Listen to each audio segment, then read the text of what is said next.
Good evening, everybody. Hopefully, you're having a good Thursday. Getting ready for the long weekend. Woohoo!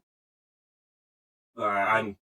I bet every Canadian is crossing their fingers that we have a nice May long weekend because that will be special in itself. So, other than that, I got a phone one for you today, and it's from the National Post.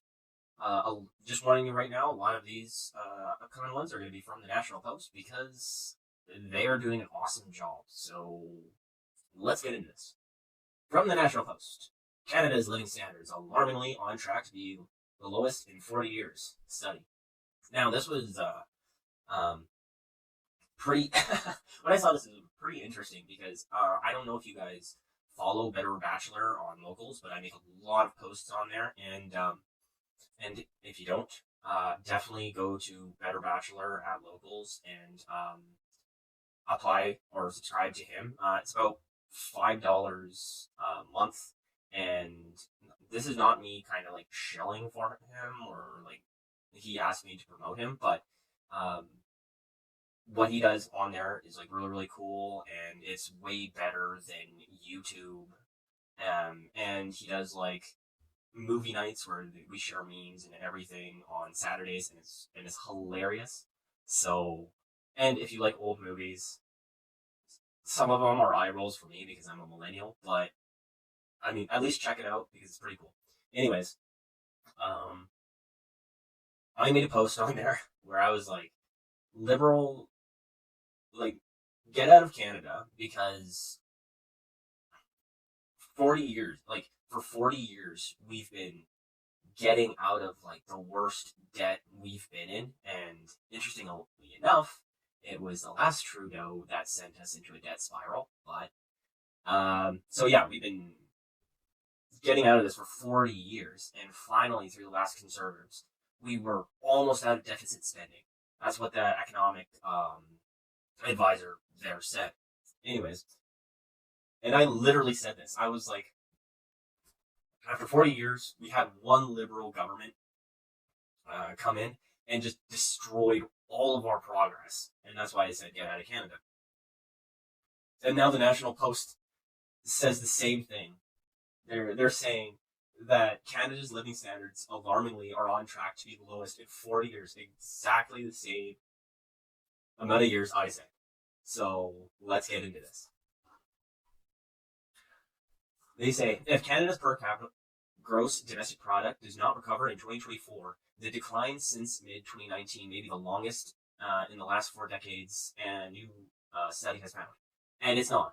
It's not going to do that because, as we already found, we have a record amount of jobs, job growth, but we're bringing too many people in. So the amount of unemployed isn't decreasing. It's actually staying the same. And like last month was pretty much a record. So we're probably not going to hit that every single month. And plus, it's summer, so that means people or companies, probably like restaurants and stuff like that, are hiring more people because more people are going to be coming to the restaurants to do like patio eating, right? So there's going to be more temporary jobs for servers and stuff like that. And also seasonal jobs, because there's a lot of seasonal jobs like around Banff and Jasper and all that come in to help them during the summer. So they say, despite claims to the contrary, living standards are declining in Canada, and pretty much everybody knows that by now, except for the government, of course. The government and Trudeau government, they're all like, "Oh, Canadians are doing so well because the carbon tax rebates coming in, and 8 out of 10 Canadians or Canadian families do way better with it than without it." And um, and the or they'd say that like, "Oh, the reason why Canadians are doing worse is because of climate change," and they're back on the bandwagon saying because of climate change, Canada's on fire. And I just learned today that Trudeau stopped 2 water bombers from being deployed. Like he canceled that. What would you call it? It's like that program. And these things hold a record amount of water. So thanks Trudeau, you're actually hindering us from stopping wildfires. I'm like these things are massive. So I bet you, like, even if you didn't stop it, they couldn't run it because of the sheer cost because of gas. So let's continue. This decline is exceeded only by the decline in 1982 to 1992, and that was, I want to say that was right after Pierre Trudeau, or closely after Pierre Trudeau. Was it Pierre Trudeau? Yeah, that was his name. Sorry. And if you don't know him, that's Justin Trudeau's father. So, funny fact: if you go to the House of Commons and do a tour there, the tour guide will treat Pierre Trudeau like the most important, the best prime minister, the bee's knees of prime ministers that ever came to be. And if you're from the West and if you know your history, you will laugh. We did that, and I don't think the guy particularly liked us after that. Let's just say. The study assessed changes in quarterly per person GDP focused on periods of decline and recovery, including length, depth, and recovery time. It found Canada experienced 9 such periods between 1985 and 2023. That's a little bit rough. The 3 most severe points based on length and depth were Q2 1989 to Q3 1994, Q3 2008 to Q4 2011. So, Q3 or 2008 and to 2011 was during the Great Recession. So that's probably why it dipped below. And let me think for a second. And if I know my history, no, I guess it didn't dip that much during the what would it be? The tech recession or tech collapse, because I think that was in the late 90s. But let me know in the comments below when that was and how bad my history is, because I'm just a dude who rants about the news on the internet. So, yeah. And also, while you do that, if you like this video, if you could subscribe, that would be impeccably awesome. And if once I figure out how to send thumbs up after you subscribe, I will try. Or just say in the comments and then I'll send a thumbs up. So let's continue. And Q2 2019 and Q2 in 2022. So 2019, most likely Q2. That's when we were just getting the info on cold. I can't say that word. The Great Cold. And 2022. That would have been like the great inflationary period, right after all of the lockdowns. Actually, I think some lockdowns were still happening in 2022. So yeah, pretty much those periods, except for maybe like 1994, because I don't know if anything happened in 1994 significantly that would affect that. But like I said, let me know below. But it seems like during either other countries' recessions or Canadian, like significant times in Canadians' history. So the decline started in Q2 2019 is unique as it briefly recovered in Q2 2022 before declining again, remaining below Q2 2019 levels in Q4 2023. Well, we also saw this in the US, right? Because things tanked once the news of the Great Cold came in, but then stimulus happened. So I think around late 2021 was when like mass stimulus came in. So yeah, it makes sense that things like recovered, and you see in charts, which of course I didn't plan on. I didn't think of bringing up, so good planning skills on my part. But on charts, we see that things spike heavily during that time, and yeah, because it's stimulus. That's the only thing that could, because people were stuck in their homes. So But then, yeah, they say it goes down below 2019 levels by 2023. And it's because after people spent all of that stimulus money, people have no more money. And we've been saying that for the longest time is because of all the taxes that have come in, the carbon tax, the carbon tax is a big one, but inflation, the inflation on food and everything, people ran through all of the savings they had from being locked down and the government incentives. And also businesses then had to pay back the money they got from the government. And that severely hurt them because nobody was really going to the restaurants because they didn't have the money to. But the government was still like, well, you still have to pay back that money. We're not going to wait.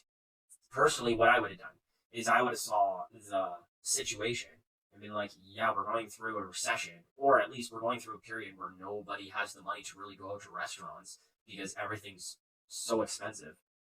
We're not going to we'll just, I don't know if the government, yeah, I would have, at least if they had to pay it back, I would have taken off the interest. I would have been like, okay, you still have to pay it back, but no interest. Just pay the taxpayers back, and you're good. And I think that would have been fair. And if businesses needed more time, it might be a case-by-case basis. Like, if Loblaws asked for more time to pay their government stimulus back, I would have been like, no, you're Loblaws. You don't need that. Give me a break. But if it was like a mom and pop shop, then I would be like, yeah, we understand. They say, if not stabilized in 2024, the decline could be the steepest and longest in 4 decades, the study warns. They have a quote here saying, the severity of the decline in living standards should be a wake-up call for policymakers across Canada to immediately enact fundamental policy reform. They're not going to do that. The Liberals will not enact this stuff. You can see, like, they waited until, with housing, they waited until the last moment when things got bad enough to enact a housing policy. Not even a good housing policy, just a. And and they're still printing money. So these liberals are addicted to printing money, which is going to increase inflation. So the government is literally addicts, but they're addicts to debt. So all of their policies won't help economically. Policymakers across Canada to immediately enact fundamental policy reforms to help spur economic growth and productivity. It's not, right? And Canadians have no initiative to, I know this sounds mean, but Canadians don't have any initiative to be more productive than they already are. Like, even I'm sort of feeling it. The only really initiative I have to be more productive is because I love to travel, and I see myself doing, traveling around the world, doing different things and living somewhere else, and doing nomad sort of videos and doing other things than just staying in Canada. But Canadians who pretty much, what they want is, which this is most Canadians, what they want is to have a family, have a home, and work. Most people want to have the white picket fence, 2 kids, and just be comfortable. And when you can't own a home, and unfortunately, ladies, I know you're not gonna like this, but I gotta tell you, you're not helping. You're too, I don't know how to say, you're too picky and you want too much out of a man. You're looking for the 6 foot, 6 inches, and 6-pack, and 6-figure income. And with taxes the way it is, even if a guy has a 6-figure income, it's not going to be it's going to be taxed away anyways. So, anyways, and the amount of those men out there in Canada are diminishing. fast. So, and one of the biggest drivers for men is women. So, and we're seeing that in the stats too. And an even bigger thing is divorce. Divorce is increasing, and a big one reason of that is also is money, right? But there are other things to do with that, and a lot of it's initiated by you ladies. And I know that you're not going to like to hear it, but you, like I said, a massive incentive for men, which is 50% of the population in Canada, is getting a girlfriend and then having that girlfriend become their wife and a forever wife, and then having 2 to 3 kids, which good luck affording 2 to 3 kids in Canada. So that's like most men's dream. And a man will work himself to the bone. And I've seen it. I've seen a man work himself to the bone, like gray haired, for his family. So if you have no initiative, or if you can't get that, then 50% of the population will be less productive. It is what it is. And I am also, and I'm going to hang that on the government as well because of their dumb divorce policies and their dumb common law marriage policies. We really got to edit that stuff. We really got to get rid of that stuff. Well, not at least make it better so the man isn't screwed. So they go on to say, these experts stress improved access to training and reskilling programs for existing workers and ensuring new entrants are well prepared by educational institutions would help boost productivity as well as leveraging the skills of new immigrants effectively rather than being stuck at low-wage jobs. And that's incredibly true as well. We see that with dentists and doctors. There are a crazy amount of dentists that work at gas stations. I have a thing, and how I know this is because I talk to a lot of people at gas stations, and when I was young, I used to not wash out my mouth after brushing my teeth, so I have white spots on my teeth now, and they're like permanent. So they notice that all the time. When I talk to them, they're like, "Oh, you have such and such," and I'm like, "You work at a gas station? How do you know that?" And he's like, "Oh, in my country, I was a dentist." And I'm like, "How? Why?" And apparently, like, they have to go through their whole dentistry schooling again. That's ridiculous. And do you know how expensive dentistry is in Canada here? If we had, like, a way to just, like, for them to be apprentice dentists and learn on the job, kind of at least, like, they start as hygienists. Yeah, say they start as hygienists and then kind of figure out our way of doing things that way. Because they already got the basic knowledge. They don't need to go through school again. Same with doctors. Doctors have to go through school again in Canada, which is ridiculous. And how about they start as, not nurses? Well, actually, start as nurses. Because we have a nursing shortage here in Canada as well. So start as nurses, or at least depending on their knowledge, not their knowledge, but their rate of growth. So start as like nurses, and then the ones who learn like really really fast move them up to like apprentice doctors, right? That way, kind of do it like you would do with a tradesman, and then put them through like a trades sort of schooling where you have like 2 months of schooling, and the employer can pay for it if they really really want to, which I guess would be the government, but I think we would be fine to pay for it, right? We would pay for their 2 months of schooling. Two months of schooling at each level until they got their full doctor's thing, right? I think something like that would be way better than what we have now. They get stuck at these like jobs that should go to like 16-year-olds. Like,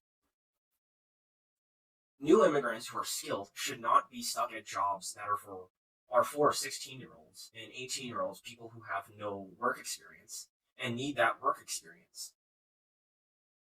So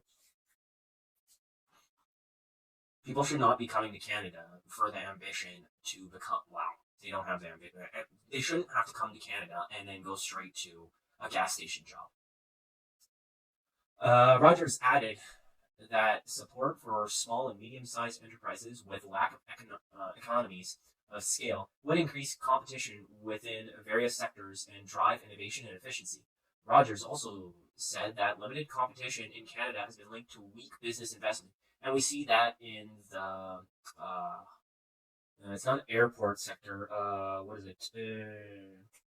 The airlines, and we have been like we have what was it? Well, let's say oligarchy in the airlines. We have pretty much Air Canada, WestJet, and I think that's about it. And they've got a stranglehold on flights in Canada. Flair tried to do it, but because of taxes and all that, they don't have the money to make it or be competitive. So you heard from Flair that they're like, well, we're going to stop flying in Canada because we can't afford it and just fly outside of Canada, which I think is entirely fair. And I think it's Lynx Airlines who couldn't afford it anymore and went bankrupt. And then like WestJet and Air Canada bought up their planes. It's probably for pennies on the dollar. I think there's a new one trying to come in, but they're like one that flies from Canada to Europe. So pretty much it's stuff like that. That's what they're talking about. And prices, that's why prices are high and don't go down. And we're also seeing that in the groceries sector. There's no competition there. You got like 4 companies, Sobeys, Loblaws, Metro, and there's another one, but I'm kind of blanking on it. And they pretty much buy up other companies because other grocery stores can't make it. So, other than that, I can't think of any on top of my head, but let me know in the comments below. They say, simply put, businesses become more productive when they are exposed to competition, which is true. When there's no competition, you become complacent and you're just fine. Well, you're fine with what you have. You also see this in more communist regimes too. So, just say it. Competition, yep, we already said that. Oh no, competition drives companies to be more productive by innovating and finding ways to become more efficient. In doing so, competition can make the whole economy more productive. And there you have it, folks. So, hopefully, we can get rid of some of this red tape, and hopefully we can get more immigrants into their skilled work faster than they are right now. And hopefully, we can get Canada back on track. But an unfortunate caveat to what we're seeing is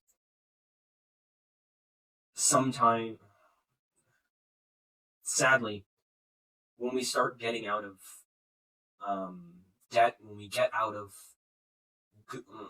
good times, right? When we hit good times and we're finally making it, Canada's doing well, we trip and we fall downhill. And sometimes, like this, we fall downhill further than we made it up. But maybe, and hopefully, this time we learn from our mistakes and don't trip and fall again. So, let me know what you think about all this stuff below. Or if you don't want to, and if you would just comment with 1 or 2 or 3 or 4, helps the algorithm a lot to push this out to other people. And let me know what you think of the video. And also, make sure you have a good day, folks.